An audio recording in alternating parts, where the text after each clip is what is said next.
کوئی مسلمان اگر بت کی پوجا کرتا ہے تو اسے کہتے ہیں جی یہ شرک کر رہا ہے، بت کی پوجا کرنا شرک ہے نا، تو اس کے اوپر فوراً الزام لگا دیا جاتا ہے کہ یہ شرک کر رہا ہے، اور صحیح الزام ہے۔ اور اگر کوئی دکان کی پوجا کر رہا ہے، اگر کوئی کرسی کی پوجا کر رہا ہے، اگر کوئی کرسی کا ناجائز استعمال کر رہا ہے، تو کیا وہ شرک نہیں کر رہا؟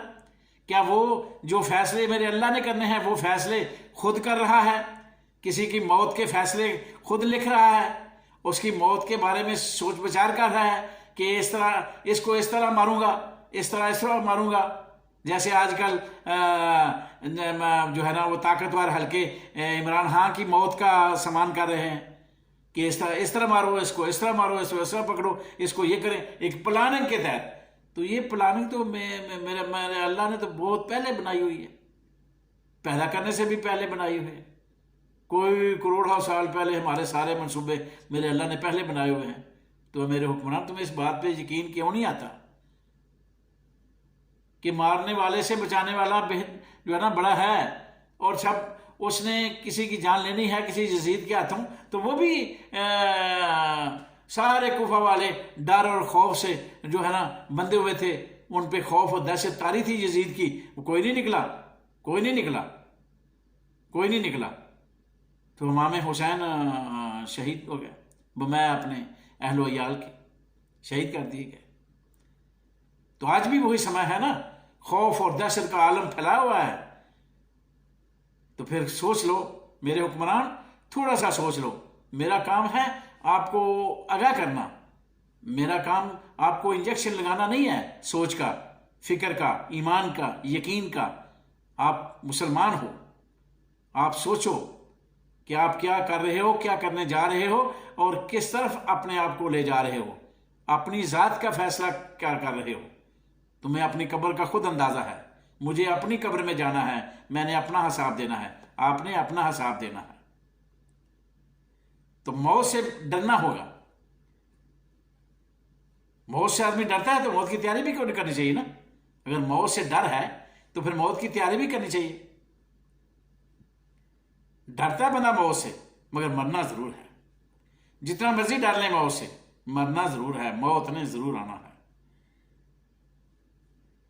ڈرتا ہوں اپنے کفن سے، مگر کفن پہننا ضرور ہے۔ اب یہ بھی کسی کو نصیب ہوتا ہے، کسی کو نہیں نصیب ہوتا، یہ بھی میرے اللہ کا معاملہ ہے۔ بچہ بازار میں جاتا ہے نا، کپڑے اور جوتے لیتا ہے، تو دکاندار کہتا ہے پیسے ہیں؟ تو کہتا ہے میرا ابو میرے ساتھ ہے۔ تو اے میرے حکمران، اللہ کو ساتھ کر لو، سارے کام بن جائیں گے۔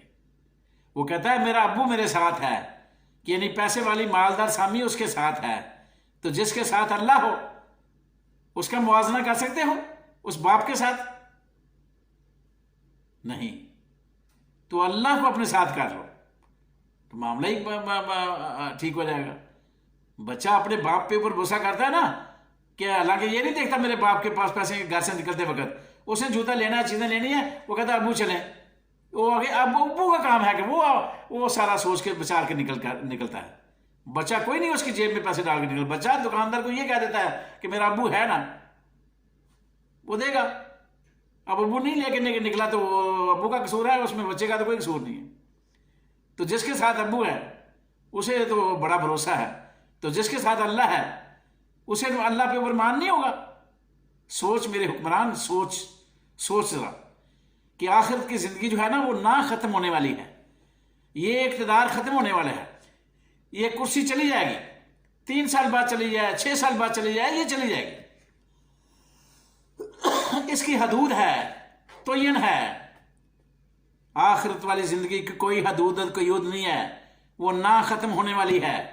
اے میرے حکمران، وہ نہ ختم ہونے والی ہے، اس کے بارے میں سوچ، اس کی تیاری کی ہے۔ اللہ نے نہ ختم ہونے والی زندگی کے لیے تیاری کے لیے تھوڑا سا وقت دیا، تھوڑی سی زندگی، 60 65 70 سال، بس ختم۔ یہ ہے اللہ کا تماشا جو اللہ نے لگایا۔ ہم اللہ کے تماشے کو اپنے تماشے میں ختم کر رہے ہیں، اپنے چند دن کی زندگی، اپنے چند دن کی خواہشات کے پیچھے ہم نے اللہ کے سامنے اپنا زندگی کا تماشا لگایا ہوا ہے۔ ایک ماں اپنے بچے کے بارے میں سوچتی ہے، تو کیا اللہ اپنے بندے کے بارے میں نہیں سوچے؟ خدا حافظ، اسی پہ ختم کرتا ہوں، پھر ملوں گا انشاءاللہ۔